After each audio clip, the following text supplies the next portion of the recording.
Horizon mondial H24. À l'approche de l'hiver, de nombreux foyers pensent sans doute à s'équiper d'un chauffage d'appoint en complément d'une installation centrale. Mais combien cela peut-il vraiment coûter si l'équipement est allumé toute la nuit? RMC Conso fait les comptes. 1 696 €. C'est la somme annuelle dépensée par les Français pour se réchauffer en 2023, selon une estimation du spécialiste de la rénovation énergétique FI. Un budget considérable qui peut être lié au recours au chauffage électrique d'appoint. En effet, même s'il est recommandé en complément de l'installation centrale dans les petits logements, son utilisation prolongée dans une grande surface peut coûter assez cher. Mais dans les faits, combien ça coûte de laisser ce type d'équipement allumé toute la nuit? Explication. Estimer sa consommation à l'approche de l'hiver et alors que les températures commencent à baisser dans le pays, les plus frileux peuvent être tentés de laisser leur chauffage d'appoint allumé toute la nuit en attendant la mise en route des chauffages collectifs.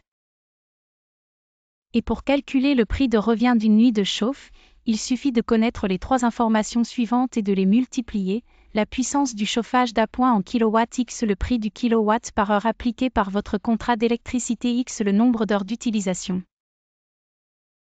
Par exemple, si vous êtes équipé d'un appareil dont la puissance est de 2000 watts, comme c'est souvent le cas des modèles classiques, et si on se base sur le tarif bleu kWh d'EDF qui est de 0,2516 centimes de l'heure, vous payez environ 0,50 centimes par heure d'utilisation.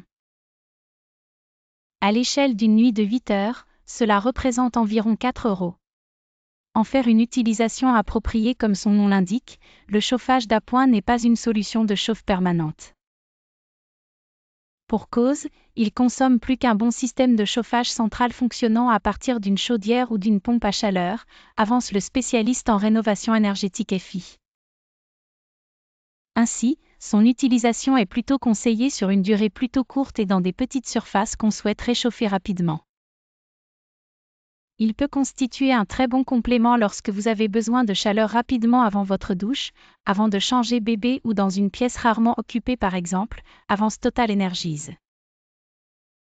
Choisir une puissance adaptée. Bien que ce type de chauffage réchauffe rapidement la pièce, il consomme beaucoup d'énergie sur une courte durée. Par ailleurs, la chaleur qu'il produit disparaît assez vite une fois l'appareil éteint. En moyenne, un système d'appoint consomme 2 fois plus d'énergie qu'un radiateur classique, selon Total Energy. La plateforme spécialisée HelloWatt conseille par conséquent de se tourner vers un modèle basse consommation. Par basse consommation, on entend un système qui suit la réglementation thermique RT 2012 afin de limiter les dépenses et de remplacer les énergies polluantes par des énergies renouvelables pour préserver la planète, détaille-t-elle. Tournez-vous vers des appareils dont la puissance correspond à la dimension de la pièce à chauffer. On estime qu'environ 100 watts sont nécessaires pour chauffer 1 mètre carré, précise la plateforme. Sur le même sujet, hausse du prix de l'électricité, comment limiter sa facture sans rogner sur le chauffage? Chauffage au fioul, pourquoi c'est le bon moment pour remplir sa cuve chauffage collectif? Quand doit-il être rallumé dans votre résidence?